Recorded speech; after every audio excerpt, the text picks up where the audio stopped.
आज ठंडा ठंडा वर्षा पाग देखी टिके इच्छा है गर्मा गरम कण गोटे खावाई आ सी भी ओडिशा स्टाइल तेज चलतु ना लेट न करके स्टार्ट करवा विदाउट ओनियन गार्लिक आलू चॉप।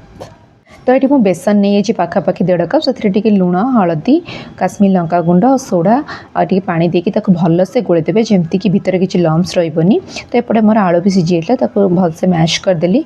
तो एपटे तेल मोर गरम होता से पंच फुटण कंचा लंका अदा टिके कोरिकी देदेली पीनट टिके पकेली पीनट पकेले बहुत भल टेस्ट आसो।